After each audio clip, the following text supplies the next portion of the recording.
Ania na mga dagkong balita sa Balitang Bisda karong Lunes.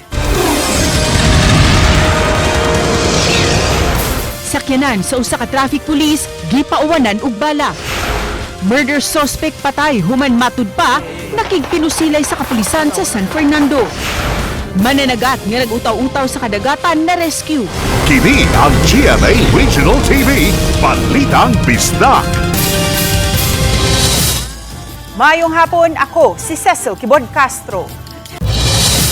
Wala pa'y timailhan nga muminor ang sunod-sunod nga pagsaka sa presyo sa produktong petrolyo.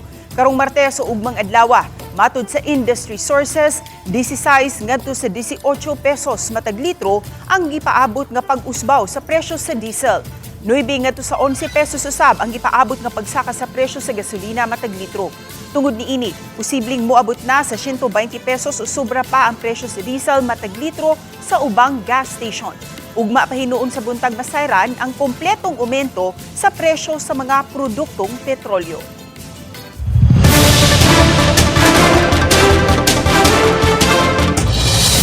Nakigdialogo ang mga miyembro sa National Confederation of Transport Union Cebu sa Regional Director sa LTFRB 7. Dili sila musalmot sa transport holiday.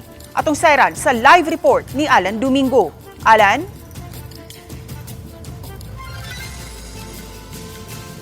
Sas ni samot ang pagtiyabaw karon sa transport sector. Apil na ang National Confederation of Transport Union. Gumikan usab sa padayong pagburot sa presyo sa produktong petrolyo. Din ugmang adlaw lain na usab nga mega fuel price hike ang mahitabo. Unang ipahigayon ang rally sa managlangkob sa National Confederation of Transport Union o NCTU. Uban ang mga sectoral group nga nagsuporta kanila sa pakigbisog karon batok sa epekto sa mega fuel price hike sa atubangan sa LTFRB office. Apil sa misalmot ang mga traditional o modernized PUJ, TNVS, delivery rider o ride-hailing app. Gipasulod ang ilang leader sa conference room sa LTFRB diin giatubang o gipaminaw ang ilang yangongo ni Regional Director Abu Samin Mantuan. Gipangayo nila nga matabangan nga mapadali ang pag-release sa ayuda nga anaa sa DSWD ug ang paglibkas sa excise tax. Gipasalig sa LTFRB nga ipaabot sa ilang ulahang buhatan ang masentimiento sa grupo sa transportasyon. Lisod kaayo ang among flight karon. We comply, but at the end of the day, kami inahalaod. Ang mga bayranan, nakapondo, ang among co-op, maintaining balance na lang. Pwede ba among himuon ang among membro mao mi pasa sa inyo ha kay para matagaan og kasiguraduhan nga matagaan sila og subsidiya ni ani. Kay ang kumpanya karon naghimo po sila kaugalingon nila para isalbar na nila ang ilahang kaugalingon nga negosyo. Among gibuhat pod ang boundary sa among ipaubos gyud ngadto sa kinaubsan. Bahala na ang mga kooperatiba mo inirisgoan na dapita. Kay tungod amo na gibuhat wala na gyud. Magunsa na ang among maintenance, magunsa na ang among monthly amortization sa bangko. The government is really exhausting all the possible solutions. Yung sinasabi nating fuel subsidy, pina-fast track na yan, actually underway na yan. Nauna lang sa NCR and then ginagawa ng paraan. Actually, we are given a deadline until March 25. That would be Wednesday. Samtang ipasalig ang grupo nga dili mosalmot sa transport holiday nga gihangop usab sa LTFRB aron dili mabalda ang mga sumasakay. Gibutyag sa NCTU nga anaaman o walay transport holiday aduna na po nila ka mga miyembro ang mihunong na sa pagbiyahe kay wa na kasugakod sa kamahal sa lana o posibleng madugangan pa kini kung dili gyud mohunong ang pagtaas sa petroleum products price. We will include in our minutes lahat ng kanilang concerns and entrust it to the central office for the higher authorities consideration. Sa sugot bakos ang gihimo karon sa transportation sector aron makapadayon sila sa pagbiyahe samtang ilahang gipangalyupo karon nga marilisan na sila sa ayudang gisaad sa kamhanan kay murag naabtan na kuno og siyam-siyam naabtan na lang sila sa laing aumento na usab sa presyo sa produktong petrolyo. Ses. Dagang salamat, Alan Domingo.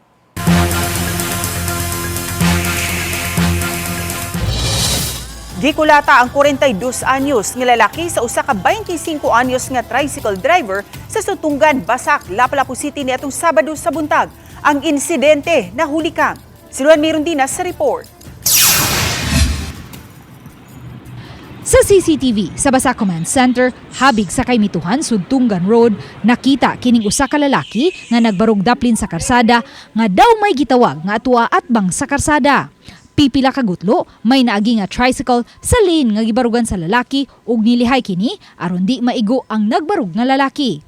Wa na makuha sa CCTV ang paghunong sa tricycle sa unahan apan nakita nga may lalaking naglakaw paingon sa lalaking nagbarug sa karsada. Way daghang istorya, iya kining kalit nga gisumbag ug natumba ang maong lalaki. Nibiya raw sabdayon ang lalaking nanumbag nga mauday ang driver sa tricycle nga naagi samtang ang biktima gitabang sa iya mga kabanay. Kaganihang buntag, naabtan sa Balitang Bisdak News Team ang biktima sa Police Station 4 uban sa iyang asawa. Kini aron formal nga mosangat og reklamo batok sa tricycle driver nga midagmal kaniya. Matod sa biktima, wa siya makaila sa maong tricycle driver ug wa usab niya kini makabikil. Wamo ko ba ni hunong sa sunahan? Pag maghunong ko siya, yatubang ko sa kong anak, mo sa paghana og labang sa kong anak. Nibalik siya sa agi og dito sa panuntok ba? Gitahi na ang wang bahin sa iyang aping nga naigo sa kumo. Matod siyang asawa, bisan ko ni padayag og settlement ang mga higala og kabanay sa tricycle driver, desidido gayud silang musang at og reklamo. Ang akong gakuanan niya, ma'am, kay sige po nung sakit ang ulo. Wala pa siya ma-CT scan. Yan, napay, imnonon nga tambal, wa pa po na ako na kompleto. Sa pagkakaroon yun, ma'am, nagkuhan pa ko ba, og i-file na lang na. Mapreso, manjud na siya. Kailan na lang namo, mamaw na yung desisyon. Ang tricycle driver, kinsa nasikop raw sabdayon ni anang adlaw, miangkong nadalang siya sa kainit sa iyang o. Apan gibasula na niya ang hitabo. Makikita sa video na nakaganon ako. Muntik ko na kasi masagasaan yung paan niya, tapos yung pasayro ko, nauntog yung ulo nila, kaya nainis ako. Sabi ko, di pa ako bumaba sa tricycle, sinabihan ko yung lalaki na, sabi ko dumaplin ka ng maayos para kuan. Di ko naman alam na nag-aano sa ng mga bata. Karong hapon, gikatakdang ipaubo sa inquest proceedings ang 25 anyos nga tricycle driver. Mahimuan siya og investigation report dito sa LTO, ma'am. Aron nga kiniyang lisensya matagaan ni og sanction, ma'am. Pero giuna sa nato ang pag-file sa maong kaso, ma'am, since arrested ang maong suspetsado, ma'am. Uban ni Marlon Malgazo, Luan Mirondina, Balitang Bisdak. Nakabsan siyang kinabuhi ang 44 anyos nga lalaking nakigpinusilay sa mga sakop sa San Fernando Police nga mudakop unta niya tungod sa kasong pagpusil patay. Samtang patay usab ang mekaniko sa pagpamusil sa Bantayan Island. Si Femery Dumabok sa report. Nakalas ang 44 anyos nga lalaki human nakigpinusilay sa mga sakop sa San Fernando Police atol sa hot pursuit operation gikan alas 11 sa buntag hangtod na sa alas 4 sa hapon nitong Sabado, March 21. Gitumbok si alias J nga mipusil patay ni alias Emilio, 46 anyos, nga nagmotorsiklong na maligya og fruit salad pasado alas 9 niadtong Sabado sa buntag dito sa sitio Bulok-Bulok, Barangay Sangat, lungsod sa San Fernando. Gidudahan niyang asit sa kapulisan ng biktima. Nahimutang ang panimay sa suspetsado pipila ka metro gikan sa crime scene.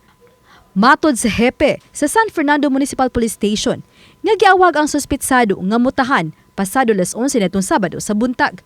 Apan inay nga mosanong sa hangyo sa kapulisan, misukol na hinuon kini sa mga sakop sa San Fernando Police, lakip na sa mga silingang kapulisan sa City of Naga ug Carcar City ug sa Regional Mobile Force Battalion. Gingong may mga long firearm ug pipila ka mga armas ang napatay nga suspetsado. Sa sinukli ay sa mga bala, kalit lang mi sila ob ang balay sa sospek. Ug na po silang kinidihang misuway kini pagbiya sa dapit. Gisuta pa ang hinungdan sa pagkasunog. Samdan siyang tuong bukto ng usa sa mga pulis nga niresponde, apan nanaan na sa luwas nga kahimtang. Gitumbok usab si alias J nga sospek sa pagpatay sa usa ka barangay kapitan sa Dakbayan ni adtong 2010. Ug pagpusil patay sa anak sa kanhi mayor sa Carcar City ni adtong 2012. Ug napriso usab kini ni adtong 2017 tungod sa kaso sa illegal nga drogas o di lisensyadong armas. Nakastorya po nako ang anak niya karon, gitawagan niya during atong negotiation na mo, nananghid na daw, nag-I love you na yan, nananghid upuan ba, kanang di siya mo surrender daw. Sa laing balita, nakabsan usab siyang kinabuhi si alias Ricky, 34 anyos, mekaniko ug motorsiklo. Diyang giposil kini og gidunggab sa makadagang higayon sa Barangay Silyon, Isla sa Bantayan, nitong Webes sa gabi. Gitumbok nga suspetsado ang 34 anyos nga si alias Lindon. Kanhi amo sa biktima, kisa matod pa nagpakaroon ingnon kining adunay paliton sa motor shop sa biktima. Apan kalit lang kining mideklarar og tulis ug gipasud ang biktima dayon posil niini sa aping. Nailog pa unta sa biktima og nalabay ang armas apan nadunggaban kini sa suspect sa makadagang higayon nga moy hinungdan sa iyang kamatayon. Sa follow-up operation nasikop sa Bantayan Police ang suspetsado nga gatago-tago sa Barangay Pardo, Dakbayan sa Sugbo nitong Sabado, pasado alas 6 sa buntag. Nasuta nga ang motibo sa krimen nga nasuko ang suspect nga nagtukod og iyang motor shop ang biktima. Lagot siya kay ipensyahan siya kay nitukod og kanang tindahan po niya pareho sa iya diya na po tungod unahan na mga 20 meters ka. Samtang pasakaan og kasong kalapasan sa Comprehensive Dangerous Drugs Act ang PWD nga dalaw human makuha kini og pinakiti sa gidudahang shabu, 7 ka strips sa aluminum foil ug 5 ka dahon sa pinaugang tabako pasado alas 9 nitong Sabado sa buntag.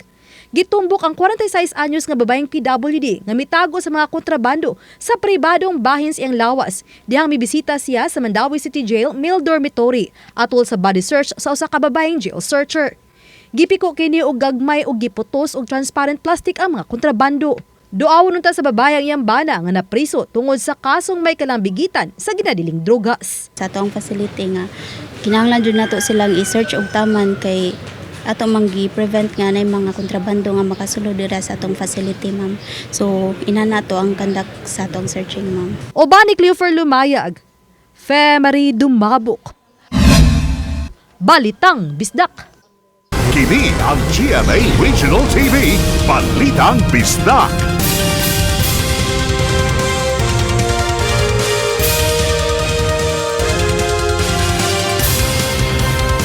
Kini ang GMA Regional TV, Balitang Bisdak. Narescue ang usa ka mananagat nga naggubaan sa iyang bangka samtang nag-utaw-utaw sa kadagatan sa tunga-tungang bahin sa Sibulan Negros Oriental ug Santander, Cebu. Tungod sa kakusog sa bawd ug hangin, naguba ang gisakyang bangka sa 40 anyos nga mananagat. Matod sa Philippine Coast Guard, nakitaan sa mga tripulante sa usa ka barge ang maong mananagat sa laod dihang miagi sila sa dapit. Matod sa usa sa mga pasahero sa barge, nakuha ra na rescue ra usab ang mananagat. Ug matod pa giila kini nga si Bernardino Bulagaw Jr. Sa wala pa maundod ang bangka, nakatawag pa matod sa PCG si Bulagaw aron magpa-rescue. Alas 2 niadtong hapon sa Sabado, nangisda si Bulagaw apan dulan sa 2 ka oras na hitabo na hinuon ang insidente. Subay niini subling nagpahinumdum ang PCG sa mga mananagat nga likayan nga mopalaud kung dili maayo ang panahon. Giduso karon sa Mandawi City ang pagpa-implementar sa uniform o puparehang plitihan sa mga habal-habal drivers. Ini ang report ni Nico Sereno. Taliwa sa kanunay nga pagsaka sa presyo sa mga produktong petrolyo, mabantayang mipasaka na sab sa naandang singil ang kadaghanan sa mga habal-habal drivers sa Mandawi. Sa impormasyon nga nadawat sa pipila ka mga opisyales, lain-lain kuno ang gitason sa singil ug aumento. Mao nga sa sesyon sa konseho, usa kini sa nahisgutan. Kay may mga reklamo nga nadawat kabahin ini. Giduso ang resolusyon nga makig-alayon sa mga otoridad kung pila gyud ang paninglon nga plete mag-agad sa rota o destinasyon. Ang ato manggong pletihan karon sa balhaban naglain-lain sila presyo. Ang uban mo pliti o ngay mga og 25, ang uban ay 30, ang uban 35, ang uban 40 ana para ma-uniform gid og pilagi ilang sakto gid nga plitihan para dili bitong magkagubot. Giauhag ang mga barangay kapitan nga makig-coordinate sa lain-lain nga organisasyon sa mga motorcycle for hire. Auhag sa konseho, patas og makiangayon nga plitihan taliwa ni ining nahitabo karon. Dapat uniform gyud og pilay rate og pilay kasabutan mao ra gyud. Kaya ang uban mo pasaka man. O dili na bitaw magkapareha sa manlikramo ang mga pasahero. Kaluoy kaayo labi na mga estudyante na to, mga trabahante. Uban ni Godfrey Relien, Nico Sireno, Balitang Bisdak.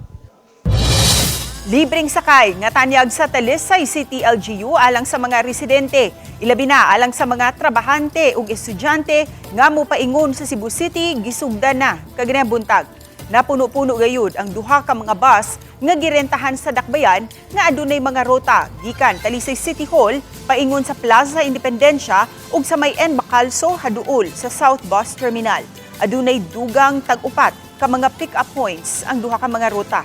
Hinungdan nga gawa sa 49 ka mga sitting capacity sa bus, daghan gayud usab ang mihangyo nga magtindog na lang sa bus hangtod makaabot sa destinasyon. Makita ang kadaghan sa mga nangayawat nga talisaynon aron makadaginot sa plitihan.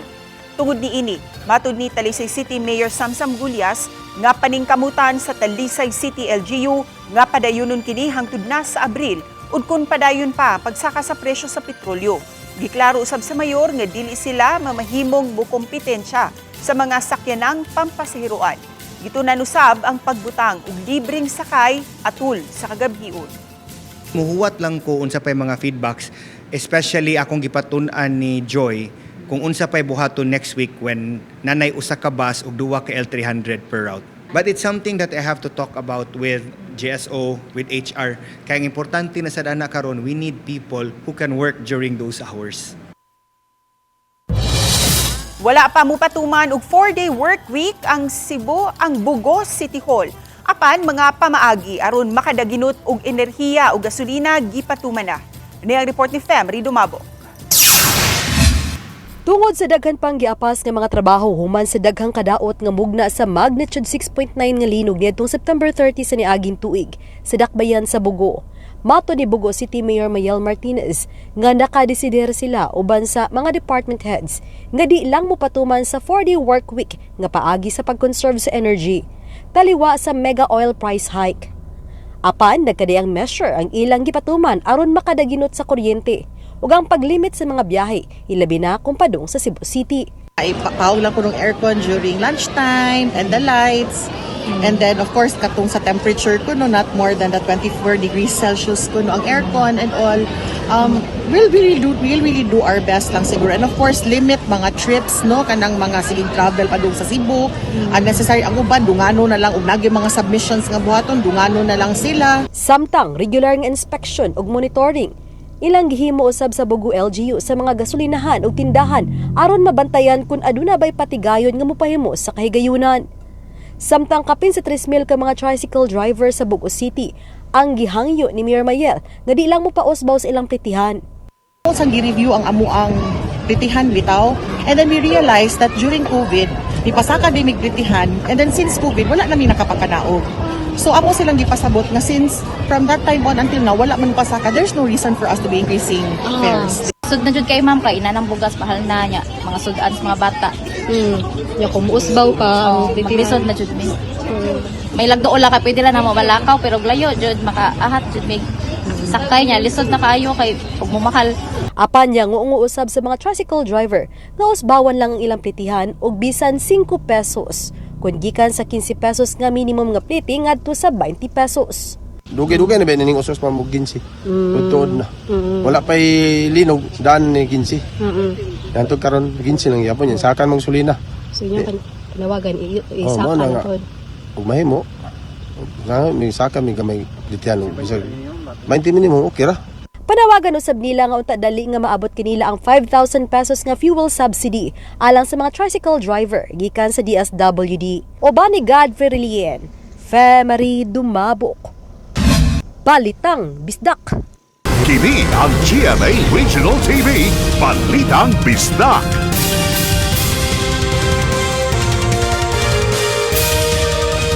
Kini ang GMA Regional TV, Balitang Bisdak. Gikatahong gipusil sa kauban ra usab niining sakop sa Traffic Enforcement Unit ang usa ka sakop sa TEU sa Lapu-Lapu City Police Office kaganihang buntag. Siluan mayroon din sa report. Natusak-tusak sa bala kining pribadong auto nga gipanagiya sa usa ka sakop sa Traffic Enforcement Unit sa Lapu-Lapu City Police nga nagpark sulod sa usa ka pribadong samang sa Barangay Mactan human kini gikatahong gipauwanan og bala pasado alas 9 kaganihang buntag. Gikatahong natapsingan ang sa 40 anyos nga pulis nga may ranggong Master Sergeant kay matud pa nakahapa kini atul sa pagpamusil. Apan wa kini makonpermar sa Lapu-Lapu City Police. Dili ko ka-comment about ma'am, wala pa ko kakita personally or even picture sa mao nga biktima ma'am. So ato na i-confirm mo feedback nimo ma'am anytime kung matay confirmation. Ang pulis nga giingong namusil, kauban ra usab niya sa Traffic Enforcement Unit ug nagranggo usab og Master Sergeant. Human sa hitabo, nibiya dayon ang suspitsadong pulis sa pribadong samang ug nidiretso sa ilang buhatan sa Traffic Enforcement Unit ug nitahan. Eksklusibo usab nga nakuhaan sa Balitang Bisdak News Team ang pribadong auto sa suspitsadong pulis nga gikordon uban sa mga sakop sa scene of the crime operatives. Ang maong auto ang gikatahong giluwanan sa suspitsado samtang didto kini sa samang ug maoy iyang gisakyan dihang nitahan siya. Ako na ato ang ibig pag-ayo ma'am, mga ato ang investigasyon mo na nagdagan na tayo investigasyon ma'am, hindi pa ta-confirm yun o hatag o statement about ana na pagitabo mo.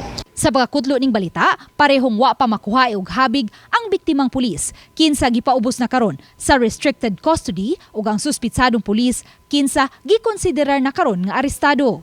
Pareho na usab nga gidisarmahan ang duha ka mga pulis sa ilang mga service firearm. Uban ni Marlon Melgazo, Luan Merondina, Balitang Bisdak. Aprobado na ni Presidente Bongbong Marcos Jr. ang 3-term school calendar. Gipunting ang pagpatuman niini alang sa academic year 2026 to 2027 alang sa mga public school. Matud sa Presidential Communications Office, sa first term adunay 54 instructional days ug napo kaadlaw nga assessment period. Samtang sa second term, 55 ang instructional days ug adunay 10-day assessment period. Samtang sa katapusang third term, adunay 61 instructional days ug 6 kaadlaw nga assessment period. Tungod sa maong kausaban, makuhaan ug usa ka full grading cycle ug tungod usab niini makuhaan ang trabaho sa mga magtutudlo.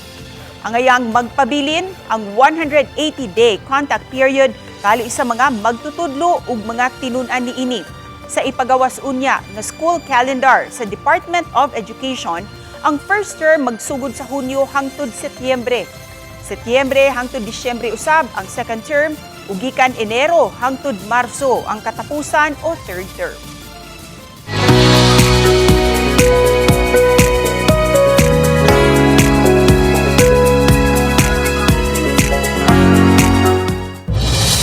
Magpadayon ang pagpanakop sa Mandawi City Traffic Enforcement Agency sa mga e-bike. Kini ang gipasabot sa hepe sa team nga himuon nila para mapugngan ang pagdaghan sa mga units. Karong si manahalang, adunay napo ka mga units sa nasakmit nila nga e-bike nga misubay sa main road. Gidili ang e-bike sa main road sa Mandawi City, sanglit wala kini mga rehistro. Ako dyan lang ibalik-balik, dugay na kaya na akong ikuan, ang e-bike is bawal yun sa Mandawi. Doon na pa na yung mga kuan dyan kayo nga, muarigid sa kong opisina kay mangayo og certification para moagi sila og highway using e-bike which mo ginidili nako mahimo. Nangandam na ang Cebu City sa epekto sa El Nino diin matud sa pag-asa nga adunay 50-50 nga tsansa nga mahitabo karong tuiga. Matud ni Mayor Nestor Archival nga karon pa lang nasinati na ang grabing kainit sa panahon nga siguradong makaapekto sa tinubdan sa tubig. Nga maoy gisaligan usab dili lang sa katawhan kundi lakip na sa mga pananom dito sa kabukiran. Gusto sa mayor nga mahanay na daan ang mga kinanglanhanon isip contingency. Ugaling mo grabe gayud ang epekto sa init nga klima. Gihimugatan niya ang pag-conserve usab sa tubig karon pa lang. Kami ang GMA Regional TV, Balitang Bisdak. Kinatibukang puwersa alang sa mas dakong misyon ug mas halapad nga pag-alagad sa nasod. Maayong hapon mga kapuso.